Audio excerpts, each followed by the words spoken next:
various conflicting claims about the cradle of humankind. Some say South Africa, others Omo Valley in Ethiopia, still others the Olduvai Gorge. Lake Turkana is largely believed to be the cradle of mankind, where the remains of ancient man were discovered. The entire period of the human Stone Age has been documented to well beyond 3 million years from archaeological sites in Turkana.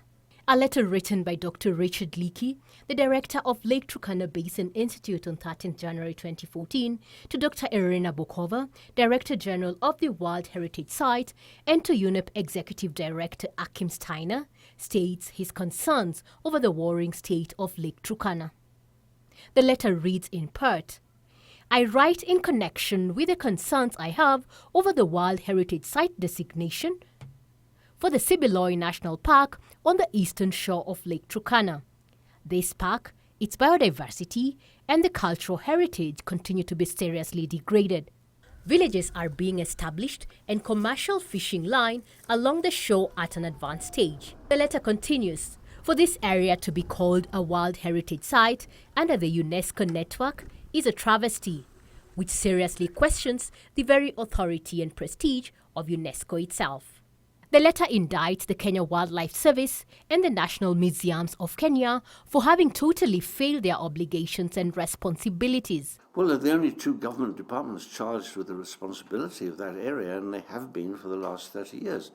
If the area has degraded totally under their watch, I really can't blame anybody else. You're now at the Kenya Wildlife Service. What is your position right now?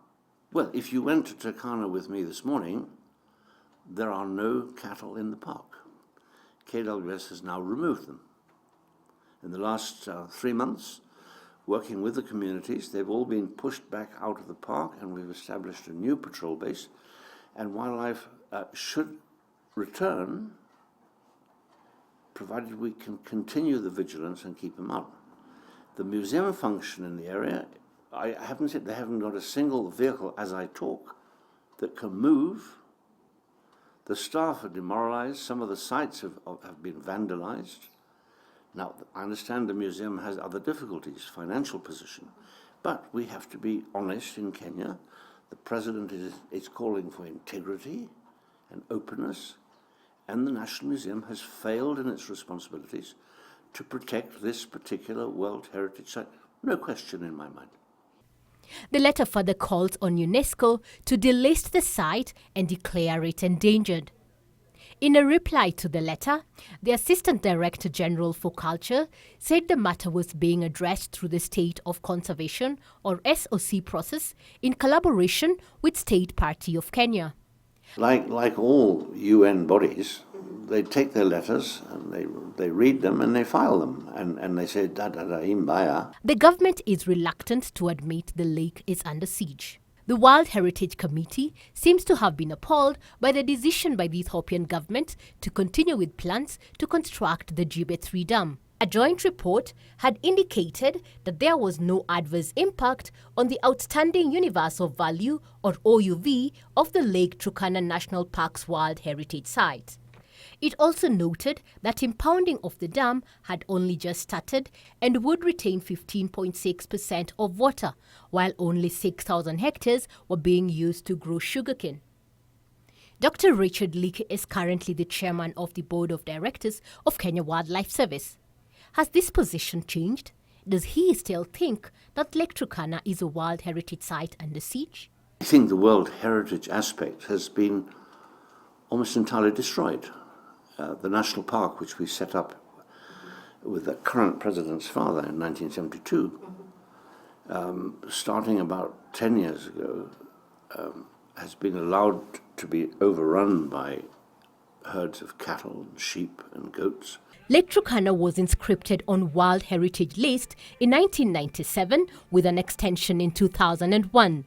If we can restore the ecological situation and put wildlife back, and we can allow erosion to bring some more fossils into focus and do further research to find new discoveries, yes, it is a World Heritage Site. But if that's a World Heritage Site, as it is now, it debases the whole concept of a World Heritage. So what justifies protection of a site by UNESCO? And any unique feature that is so unique that it cannot be compared with any other place in the world. And it's a very rigorous process. And for this case, Lake Turkana is very unique, considering we have a lot of fossils there. Lake Turkana Basin, whose total surface area is 7 million hectares, is also known for early human fossils dating back to 5 million years. Anthropological research has been ongoing for half a century, one of the lead organizations being the National Museums of Kenya. Dr. Mbua, a research associate of the National Museums of Kenya, underscores the predicament facing the lake.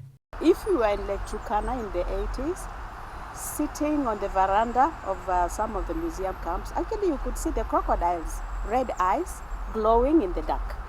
But today the lake has really retreated, and you have to do 5 minutes walk before you go to the shores. Rhoda Aknur exudes the beauty and splendor of the Turkana woman, graceful and colorful, even in old age. Lake Turkana has the potential of becoming a tourist attraction site. It is a lake in the middle of a desert, yet the residents here have more critical problems to ponder upon. Before the El Nino rains struck recently, Turkana region had not received a drop of rain for more than a year. The evidence is all out in the seasonal rivers that have dried up. In Lodwar, the remaining rivers that serves Lodwar town is quickly receding. Those who are far from the lake draw water from springs. It is an irony they yet ponder. Surrounded by an entire water body, yet jerrycans of water lined up to fetch the precious commodity is the order of the day. Devolution is slowly opening up the Turkana region. The region is gearing for an overflow of blessings from the Turkana boy. Lake Turkana is a World Heritage Site and is home to the cradle of mankind. Now this site right here behind me is the cradle of mankind. Millions of years ago, fossils believed to be those of species belonging to the ancient human beings were discovered here and has been christened the Turkana boy. And it was just a big step in areas of research and also tourism. Because unlike elsewhere in the 80s, this was the first discovery of almost complete human skeleton dating back to close to 1.5 million years. And as the sun goes down each day in this region, residents can only hope the blessings will cascade and translate to better life. Rosalia Opondo, Channel 1 News.